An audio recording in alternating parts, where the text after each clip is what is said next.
Now, if you want to relax your legs, you can relax, but please keep the eyes closed.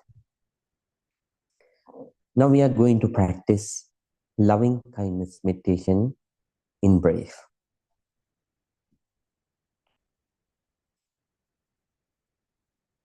Let your whole body to calm down from top to bottom and bottom to top. Feel relaxed. First, let's share our loving kindness with ourselves. May I be well. May I be happy. May I be peaceful. May I be very peaceful. Please spread your loving kindness towards yourself first.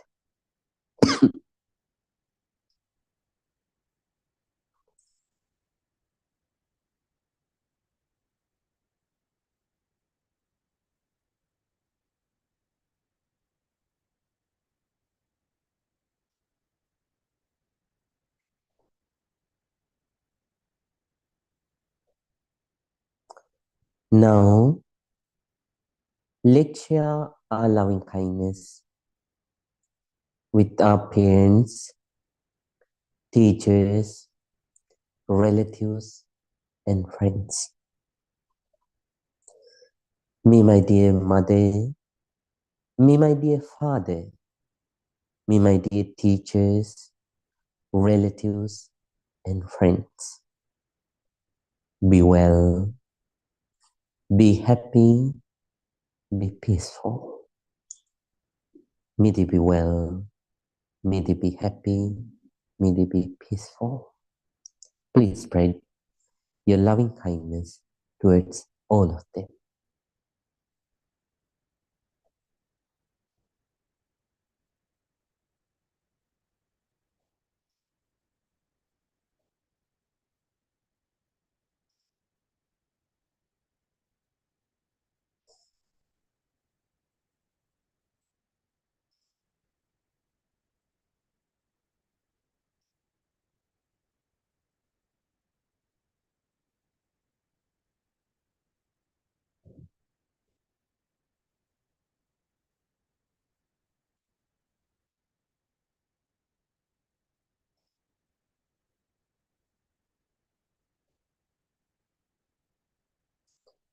Now, please spread your loving kindness towards the people in the middle, the people who are not your friends, and at the same time who are not your enemies, the people who are in the center, who are neutral, who are in the middle. May all the neutral people also be well, be happy, be peaceful. May all the neutral people be very peaceful. Please spread your loving kindness towards the neutral people.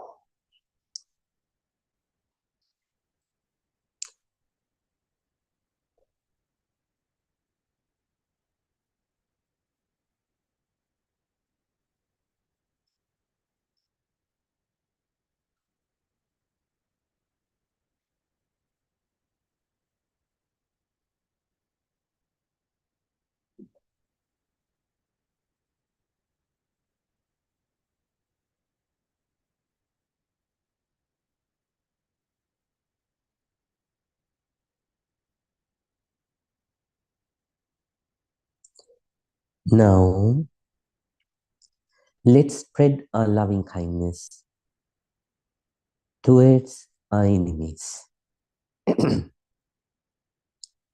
First, please forgive for the mistakes that they did towards you and mentally ask forgiveness for the mistakes that you did to hurt them. And now, please spread your loving kindness towards the enemies.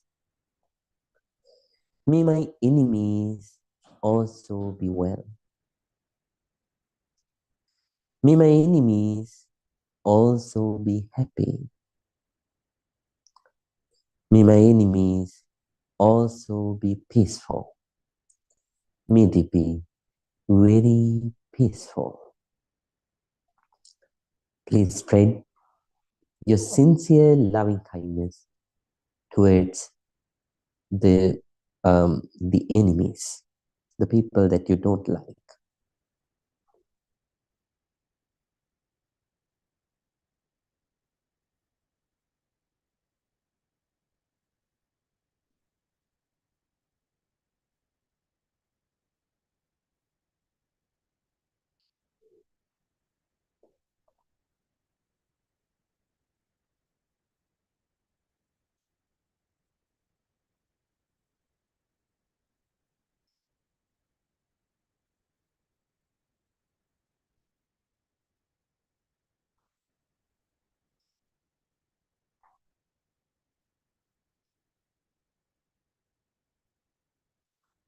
Now, let's spread our loving kindness towards all the beings in the world. Human beings, animals, birds, fish, visible beings, invisible beings, beautiful or ugly beings, clever or unclever, strong or weak. We think of all the beings equally and let's share our loving kindness with all of them. May all beings be well. May all beings be happy. May all beings be peaceful. May they be very peaceful. Please spread your loving kindness towards all the beings. All the beings.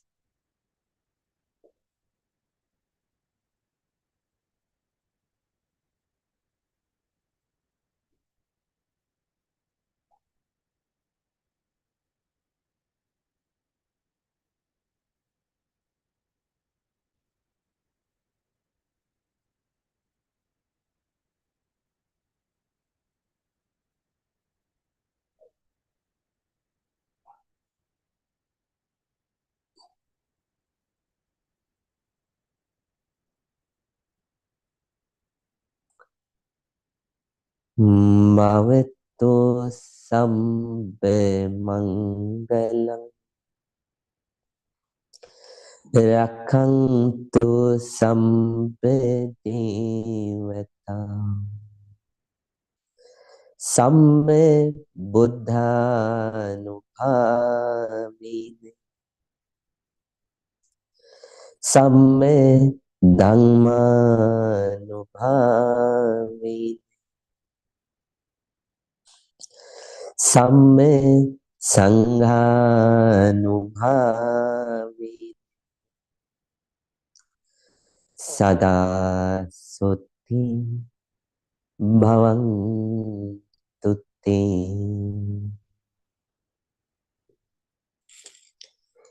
Satu, satu, satu.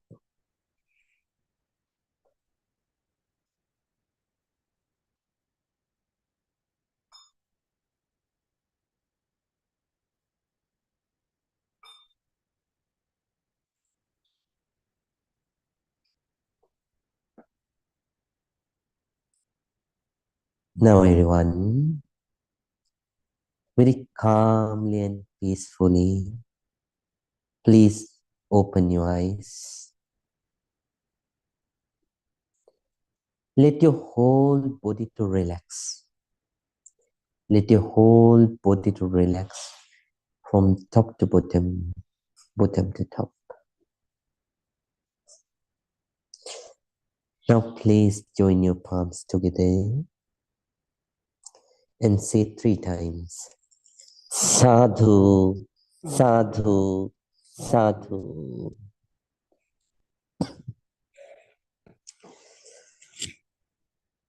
Dear Dhamma friends, so hope all of you had a very good meditation experience. Hope that you could concentrate and you could feel the sensations, and at the same time you could observe the breath. I apologize for the coffee because last Tuesday, even though there was the heat, even though the heat was high, I went for a 1 hour walk. And then what happened was I got a certain heat stroke. So then because of that, so several symptoms arose. Most of them are gone except this phlegm, right? So and cough. So I apologize if it obstructed your meditation practice, right? But I tried my best to hold it. So, dear Dhamma friends, so that this cough, it is also a very good thing to understand about the teaching that I'm going to do today. I already taught you about 2 characteristics of human life. Not human life, all the life. So it doesn't matter whether you are a human being, animal, or any other being, right? From amoeba to Mahabharata, all the beings, they have to face these characteristics of life. I taught you the first one 2 weeks ago. What is the first one? Aishwarya, can you remember? Very nice, Mr. Tim. Impermanence. That's number 1. Second one, Mr. Kevin. Suffering. Very nice, Mr. Kevin. Suffering. Number 2 is suffering. So then third one is I'm going to teach you today. That is the nature of no self, no soulness, or no self. So in Pali, those days language, Buddha called it anatta. Anatta, no self nature. Right? So for all these 3 characteristics, so they are universal. Right? They are universal. It doesn't matter whether you are a Buddhist, Hindu, or Jain. It doesn't matter whether you are a Christian, Muslim, or Jewish. It doesn't matter whether you are atheist or agnostic or non-believer, right? So it doesn't matter whether you are an animal or human being or divine being or anything. All these beings have to face these things, right? Impermanence. There is no any Buddhist impermanence or Hindu impermanence or Christian impermanence or something like that, right? So it is what it is. And then suffering. There is no something special called Muslim suffering or atheist suffering or Jewish suffering or Jain suffering, like, right? Suffering is suffering. It is there. Can't tell. You can run. You will say, I don't like impermanence. I don't like suffering. So to escape, let's say you go to the middle of the sea. or you go and hide inside a den in a jungle, in a dense forest, right? Vast forest. You can't escape. You go to the sky. You can't escape. So these things are bound to follow wherever you go, right? No soulness is number 3. So all beings think that there is an eternal I inside us.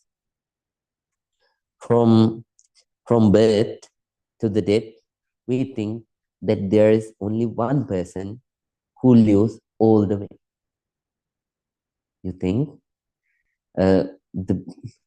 for an example, let's suppose I think the very baby Bante Chandima, so not Bante Chandima, somebody else. So, right? So, Bante Chandima is my ordained name, but my lay name was something else. I don't want to disclose. Right? Then little baby who was born to this world, uh, I think that is the very being, that is the very I who became young. And then that is the very I who reached the middle age. And that is the very I who will grow old and then pass on. That's what we think. But the truth is totally different. That is the apparent truth. So it doesn't mean you should not, so after understanding this, you should not use the word I. So you have to use the word I. But so inside, you have to understand this reality. There is no any eternal I. There is no any eternal I. So I already taught you about the 5 aggregates, right? Nasif, can you remember the first one? Priya, can you remember?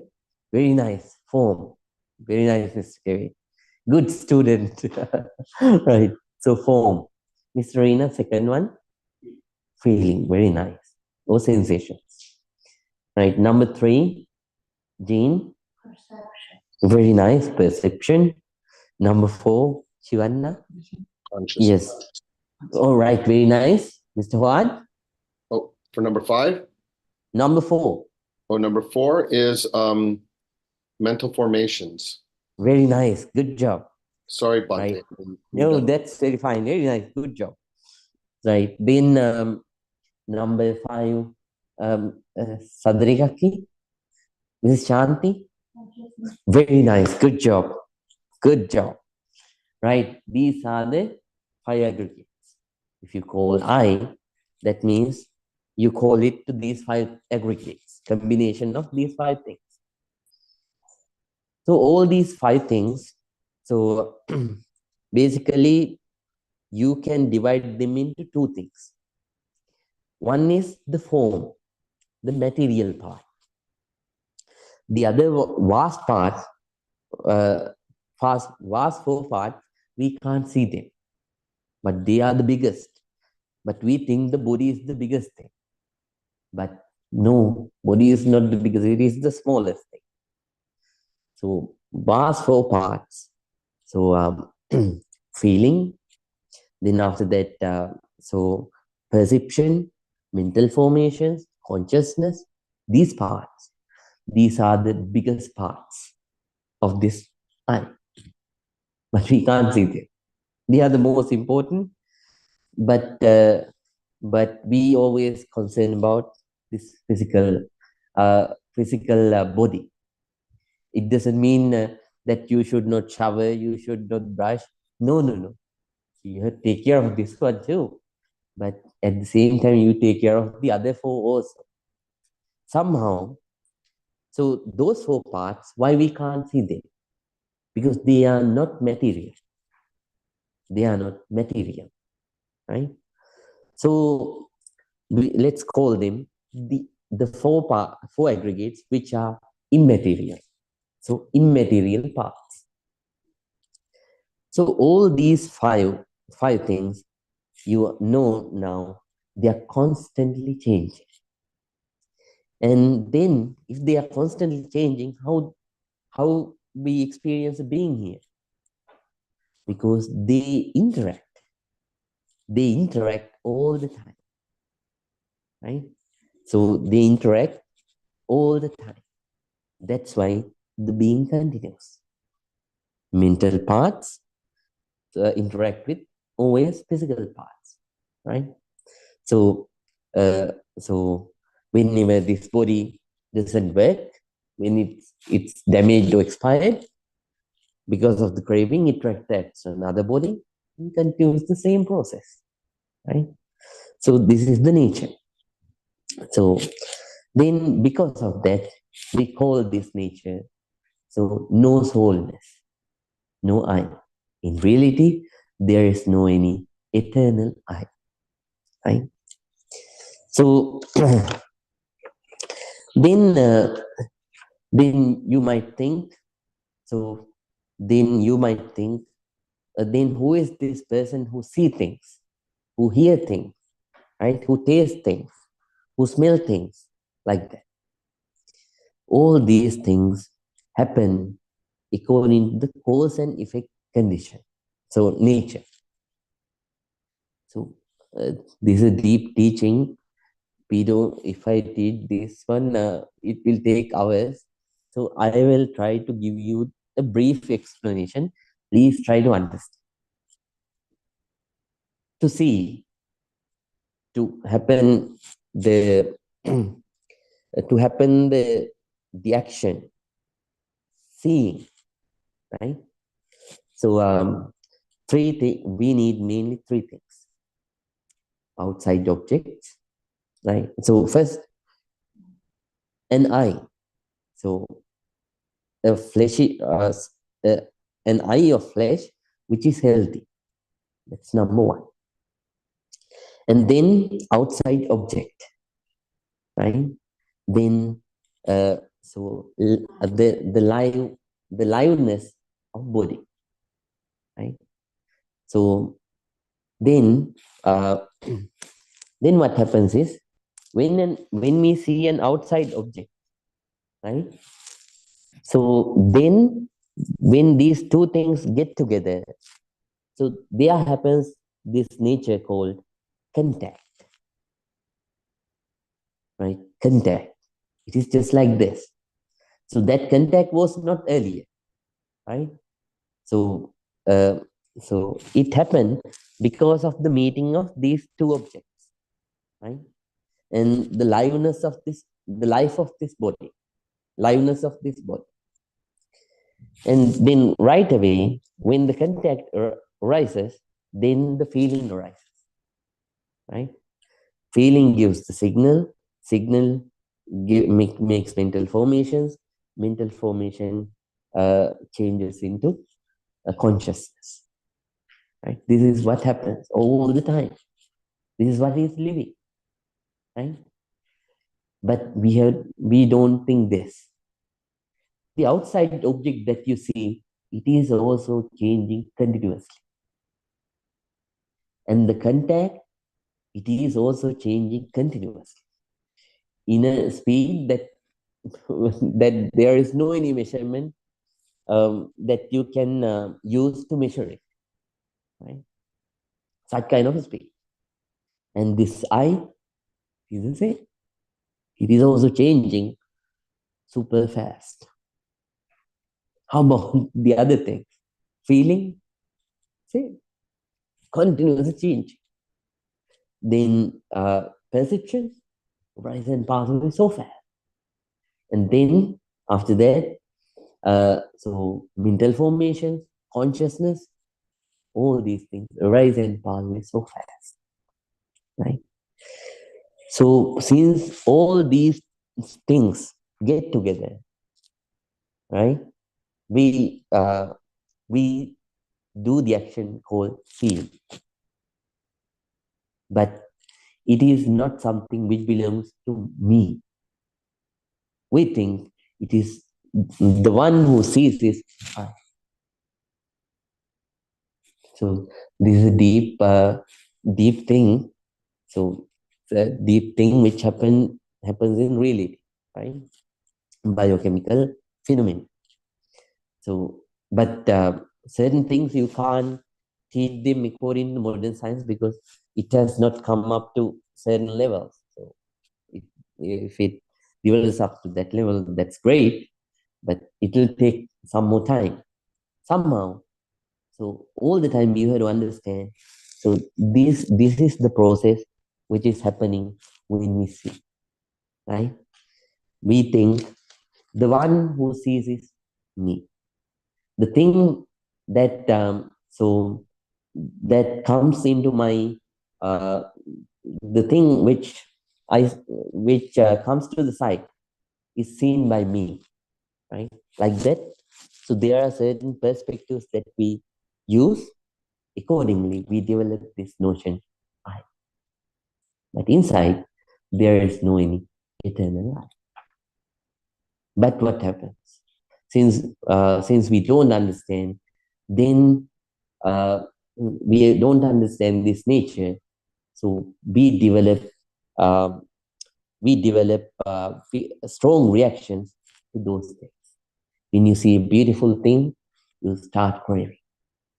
The mental negativities arise. That craving says, "I want more. I want more. I want to see it again. I want to see it again." You crave not only for the eyes. It is the same with your nose.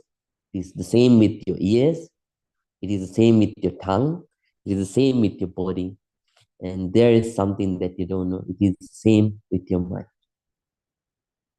Let's say you remember good memory in the past.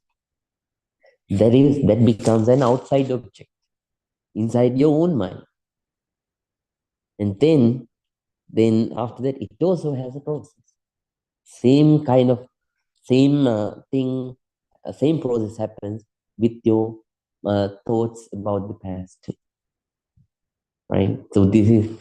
So you have to understand. Then, so with the sound, so they're outside sounds. You should have a healthy ear. So when both these things meet together, arises the contact, and contact so creates feeling. Feeling goes to perception. Perception creates mental formations. Mental formations creates the consciousness. So this happen within fragrance of time is also uh, not a considerable measurement. To the speed, right? We to the speed of this. So such kind of vast speed, right? Unbelievable. It doesn't matter whether you are a Buddhist, Hindu, Christian, Muslim, atheist, agnostic, or anything. So for everyone, this is the same thing which is happening, right? So for the nose, the same you can understand, right? You should have a healthy nose. Outside smells get together, contact arises, contact creates a feeling. So feeling creates a perception. Perception gives birth to a mental formation. Mental formation gives birth to a consciousness. So, and then for the tongue, it is the same. Now you can apply, right? Tongue and taste, right? So when they get together, so Buddha has given deep descriptions, so biochemical descriptions about this, but this is not the time to talk about all that, right? So Buddha talks about the places and so the areas, so where you can sense like that. So Buddha gives a long description. Then like that, this is how for the body the touch, right? Then you have to apply for the mind the thought, right? Then you have to apply the rest as I told you. So now you think this rising and passing away phenomenon, right, of this body and mind as I. then so this misunderstanding, this misbelieving is called as ignorance. Ignorance. So that is not the ignorance that we call, so people say, people scold at the other people saying you are ignorant, but they are not real ignorances. So this is the real ignorance. Not knowing about you, actually who you are.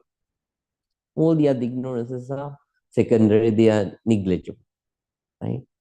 When you don't know this, you lose all the knowledges, right? So this is the best knowledge that you have to gain. So it is called, the knowledge about these things is called as Vijja. Vijja.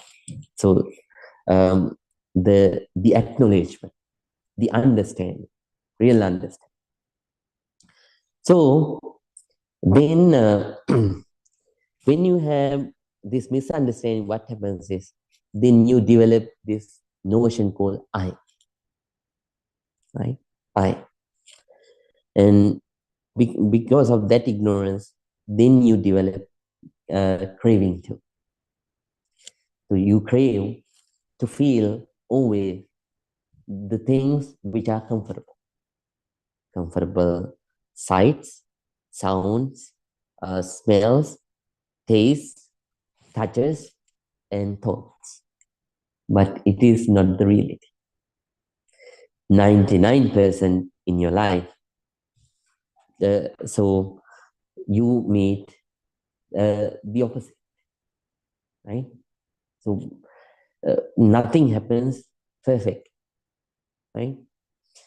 So then if things go, so if you like those experiences, then you develop craving. If you don't like, what happens? You develop aversion, right? So that's how, so the life continues. This is what we call living, right? And when you practice vipassana, you are going to break this pattern. So then, so what you are doing is, you are going to let go of this ignorance. And you are going to develop, whenever you have this habitual pattern, throughout the life, what happens is, you suffer. Continuously you suffer. Because you are in ignorance. You try to control things, right? So without understanding the nature of things, and without understanding about you, without understanding about the others, right? So you discriminate. So if you have a lot of knowledge, you think, I'm a very knowledgeable person. I have these capital letters after my name, those capital letters after mine. There are so many capital letters. BA, MA, PhD. We have to have them, but that's a separate case. That's the lay life. But but inside, because of that, you should not develop concept, right? So because of that, so you start to discriminate the other, thinking I am high, so the others are low. But the truth is, nobody is high, nobody is low. We all have this nature, right? Always this body, these five aggregates, they arise and pass. In reality, there is no any eternal I. So the being continues, the nature of being. So yeah, so combining all these five things together, the being arises. But that being doesn't ever last, right? So we have to understand that. Then, so, and at the same time, whenever someone else told you something, right, to get angry, you get angry. So let's say someone tells you you are an idiot, then you get so angry because you think, oh, he told me an idiot. I am not an idiot. He is the idiot, or she is the idiot, right? Like that. So you develop this notion inside. Then what happens? Conflict arises, right? Then so uh, so like that. So these natures will go away. These behavior pattern will completely change. So when you realize this, so it doesn't mean so you won't live a very comfortable life. If you can, you will live a very comfortable. So if you cannot, you will live a life so as you can, simple. But from inside, you don't get it. Even though they break, outside things or outside things break, so you won't feel sad. Inside too, you know, that uh, when you understand about this nature, even though changes happen in your inside body too, right? You become sick, but you're physically sick, but mentally you are not sick. You stay healthy mentally, right? You accept that nature as it is, and you manage, right? And at the same time, uh, when you interact with the other people, your mind becomes equal to all the beings. Let it be a homeless person, let it be let it be a very respectable person. So towards all those people, you will have same love, same kindness, same compassion, same equal treatment, right? Because you know the reality about yourself. There is no any eternal soul inside, eternal I inside, right? So this is the third nature of being. So by not using, so certain people think by not using the word I, so this can be so control. No. So I is just a word that we constitutionally create. And the notion I, that's a totally different thing, right? So certain people determine, so there are certain people who determine that throughout my life, I won't use the word I. So there are such kind of practices, but it doesn't work. Then for the you develop the same notion because such kind of people, let's say that person has a car, that person says your car, your phone, but it's his or her phone, his or her car, but that person uses the term you and think so that person can abolish this craving. You can't do that. Then you develop so then you become I, right? I become you, right? So by that way too, no one can do that. So just by understanding, so you can let it go, but you have to use the constitutional words as it is. Because so in the general world, you can't use, I'm talking to this five aggregates, that five aggregates like that, right? So yesterday I talked to that five aggregates. Tomorrow I have to meet this five aggregates. You can't do like that, right? So you have to use the names, right? We have to use the word Mr. Tim, Ram Kumar, so Mr. Kevin, Mr. Rupesh, like that we have to say. That's the constitutional rule. But this should, so the understanding about things, it should be limited to your mind and understand. But the general life, it goes smoothly with this understanding. Can you understand? Right. Then, so sometimes it doesn't matter the thing that you have is not very expensive. It doesn't matter whether it's a very cheap thing, right? So the craving is the craving. Attachment is attachment. So the notion my thing, it stays there.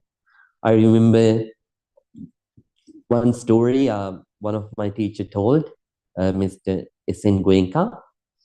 So he conducted one 10-day course at a Jain temple, right?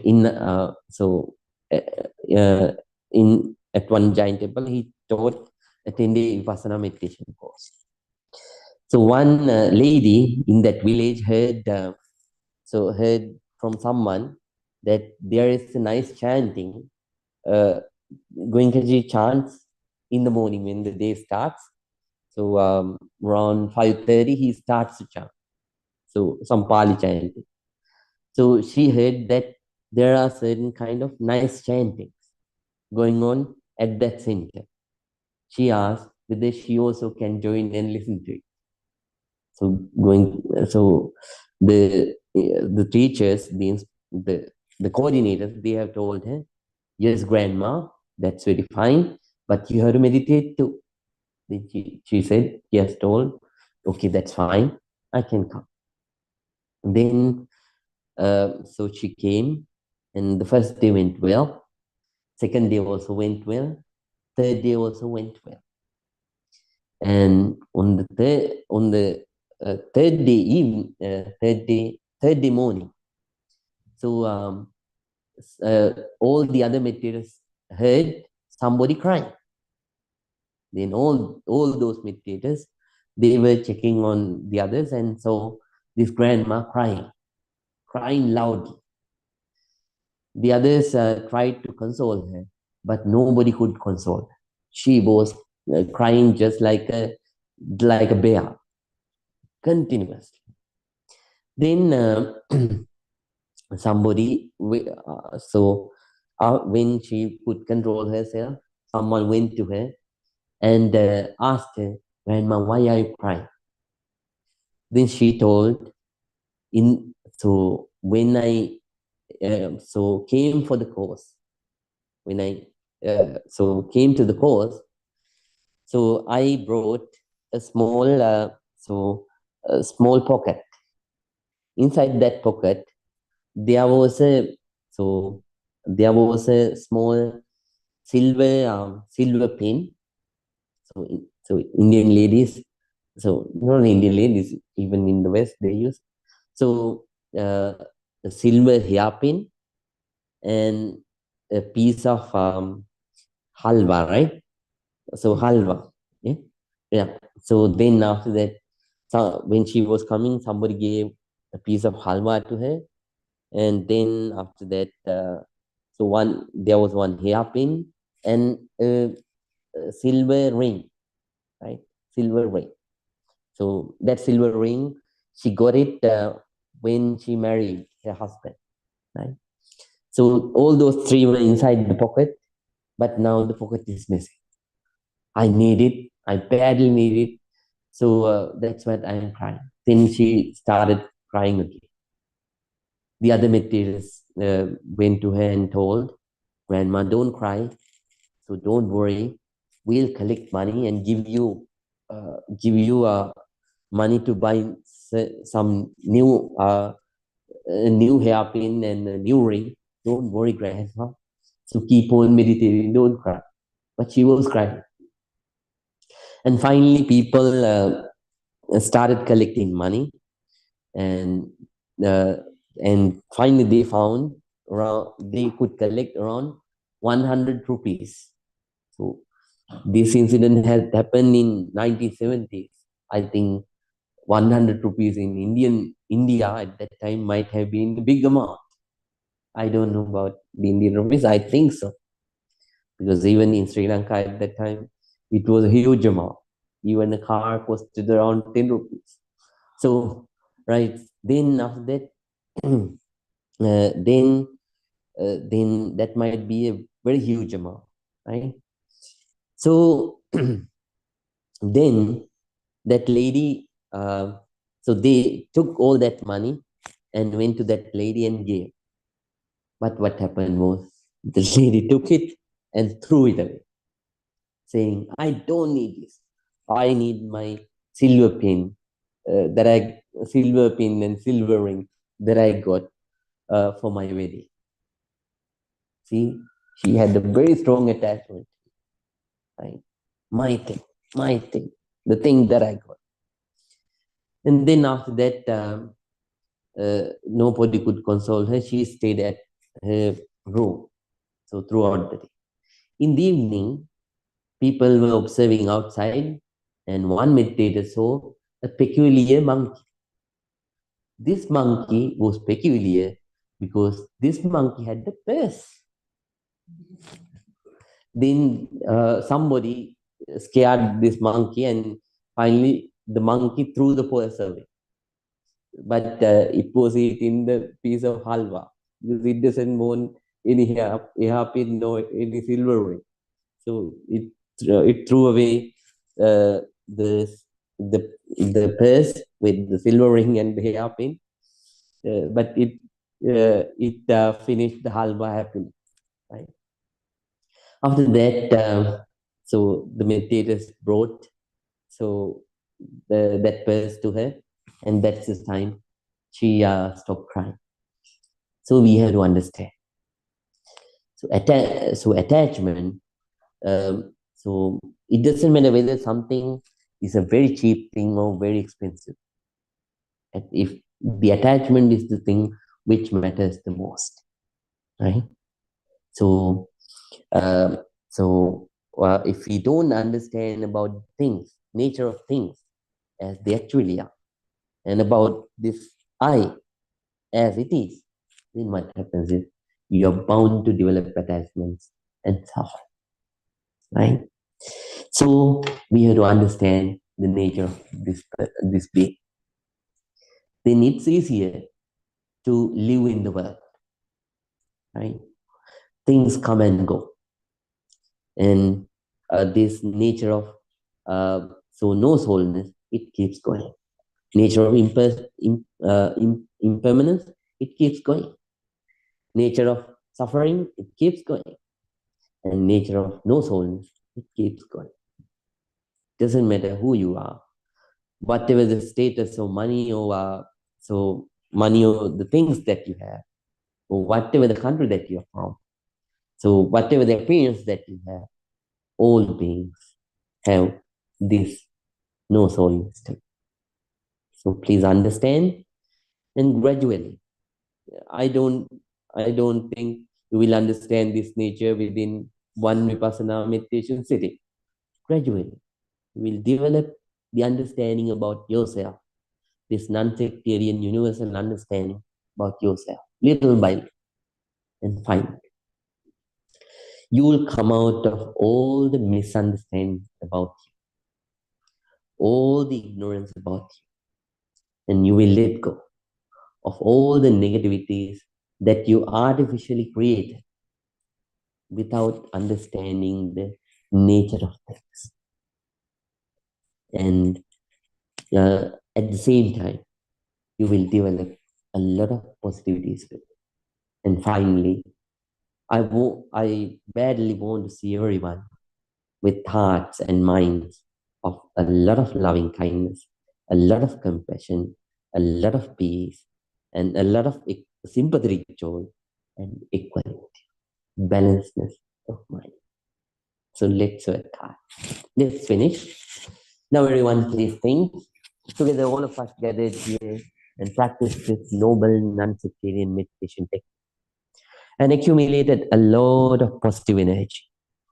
By the power of all this positive energy, may all our troubles be away. May all the good things happen in our lives.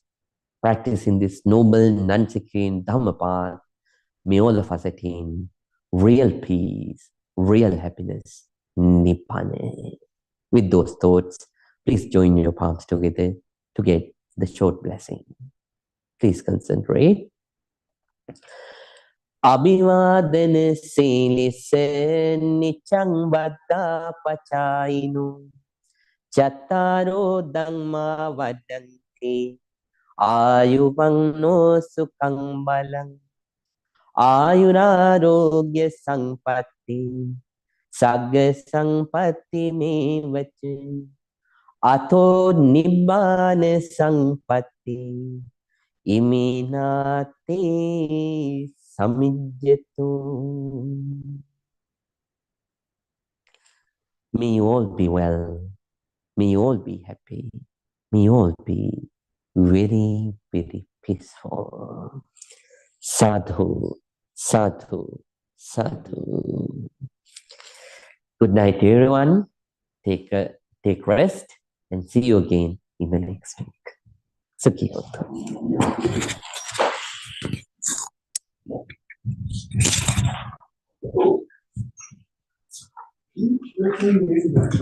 It's not mine. Oh, that's not not the good. one I took out. So, It belongs to someone else. Jin. Jin. Oh, Jin. Oh, sorry. I saw it just like. Jin. Right. Right down.